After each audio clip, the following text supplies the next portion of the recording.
Ani intala qotee bulaayyuu kaan immoo isaa intala gabareetii yeroo isiniin jedhu ragaa wajjiniin kunuu qabatamaansaa isa kanadha. Garuu biyyi keenya xaafii hin baasu. Warri beektan beektu. Warri hin beekne immoo biyyi keenya xaafii hin baasu. Kan inni baasu garbuu gosa gosaan jira. Qamadii, beeqilaa, atarii waan akkas akkasiiti jechuudha. Xaafii gara warra biyya xaafii baasuu deemnee lafa wal jijjiirree isaan nu biraa qamadii faa beeqilaa faa atarii hoo facaasan nuti immoo isaan bira deemnee xaafii.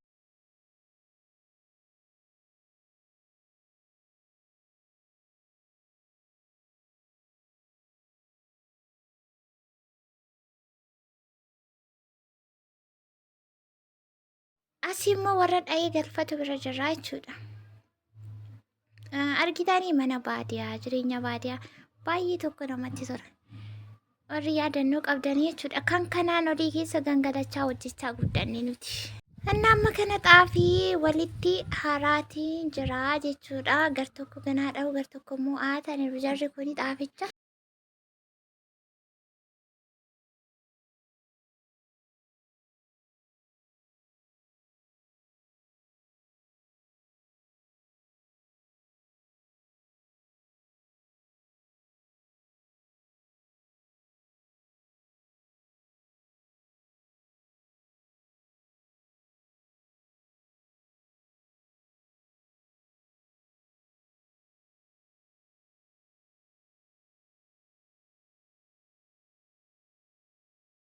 As kanatti mee kaameraa maaniin eenyudha jettanii yaaddu isin tilmaamame.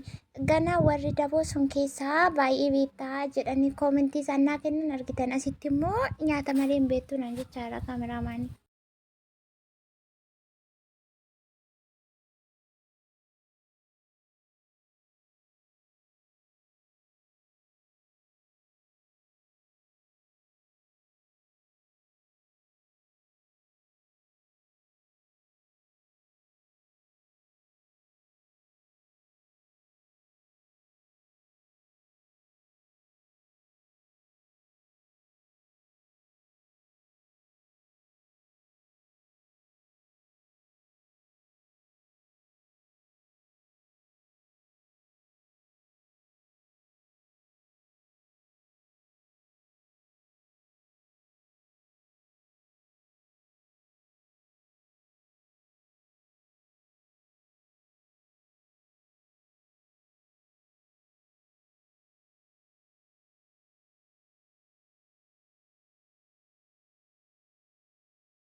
Baadiyaa kun yaadee warra jettanii laayikii godhaa viidiyoo kana. Rimembariyyuu kaan immoo isaa yaadannoo jechuudha. An hojii baadiyaa keessaan irraanfanne garuu hin danda'u. Hojjechuu hin danda'u. Irraanfa'ee osoo hin taane danda'uu fi wallaaluun garaa gara mitiirre hojii isaa wallaalu garuu baay'ee tokko tabalaasha'ee karbaanee galee jechuudha. Biyya arabaatti. Akka ijoolleen tokko achi yeroo galan bakka kan ciran kan carabanii sirriitti kan hojjetan jiru jechuudha. Anamma isaanii ni hawwu garuu fiiguu waan tokko hojjechuu hin danda'u.